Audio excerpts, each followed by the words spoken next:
listen to your review of Life of Pi. What do you say? Sounds good, All right, man. cool. And we're going to hook up on episode 24 next week, Joe. We have Jackass's Art as our theme, which is going to be a lot of fun. And we're also going to be reviewing Being Flynn with Robert De Niro and Paul Dano, which is going to also be very interesting. Hey, listen, you guys could like us on the Cutting Room fan page on Facebook, and you can follow me on Twitter at Cutting Room Show. And this is Mr. Joe Christiana doing his review for Ang Lee's Life of Pi. Take it away, Joe.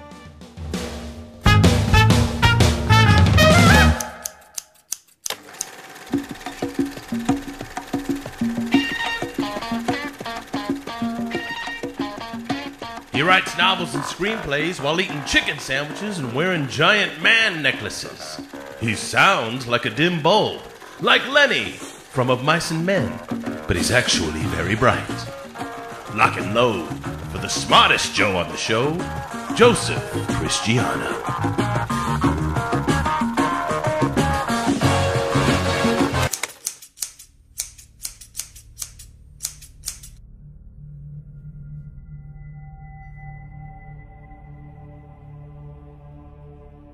Now, it's difficult to admit this, but I just had a profound experience wearing 3D glasses. Ridiculous. But the fact is that when the pimply teen behind the counter of my local megatheater informed me that the 3D version of Ang Lee's Life of Pi was the only one playing for the rest of the afternoon, I grimaced. I hate gimmicks, and I have real trouble with 3D in theaters. I always choose the 2D version. Not only do the glasses seem to desaturate the projected image, but they generally stand as another annoying barrier between me and the heart of the story. But Lee's use of the technique, honestly, it's the best I've seen to date. As a tale of wonder coupled with the incredible photography of Claudio Miranda, the 3D worked in perfect harmony with the story, enhancing it rather than reducing it to a gratuitous spectacle. But 3D just had a little bit to do with the moving experience I had. In fact, the power of the film comes right from the source, a straight shot from the heavens.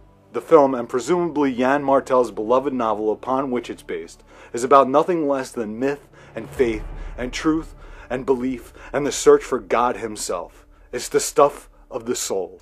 As a shipwreck/castaway construct, the film might draw errant comparisons to many of the iconic films that fall into the genre.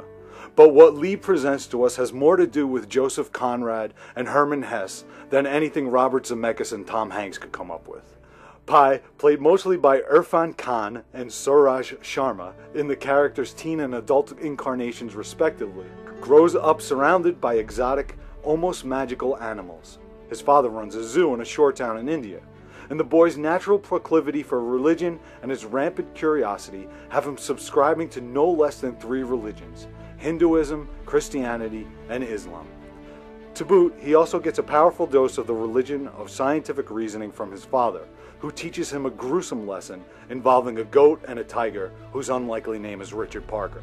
When his family leaves their beloved home behind, setting out on an industrial Japanese ship, zoo animals in tow, the ship soon goes down in a sequence that is at once exhilarating and tragic. Pi winds up on a small lifeboat with a zebra, an orangutan, a hyena, and the tiger Richard Parker. Now that might sound like the premise for a bad bar joke, but the situation reveals itself as anything but funny when the hyena kills the zebra and the orangutan, and then Richard Parker makes quick work of the hyena before setting his hungry eyes on Pi. Finding precarious safety on a canvas covering and a bundle of life vests and oars attached in tandem to the lifeboat, Pi's struggle to stay alive acts as the path for his spiritual journey to come to terms with the tiger, himself, and his God. To attempt to capture in words Lee's visualization of Pi's trials and tribulations would be foolhardy, so it must suffice to say that they are nothing short of hallucinatory.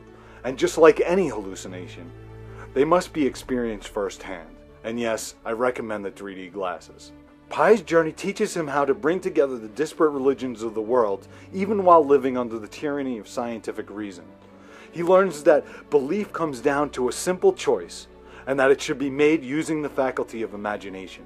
But to go any further than that would be unjust, and it's not just narrative spoilers I'm considering. This is a tale of discovery, and to analyze Pi's realizations any further would be just as bad, or worse, than telling you what happens to him and the tiger at the end of the film.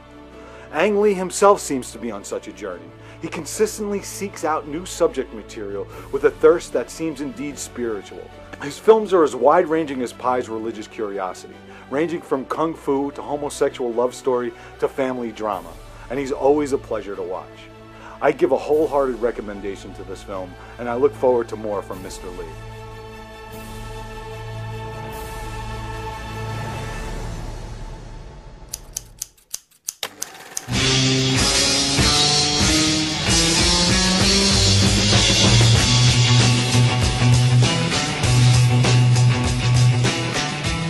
Tune in next time to satisfy more of your strange desires.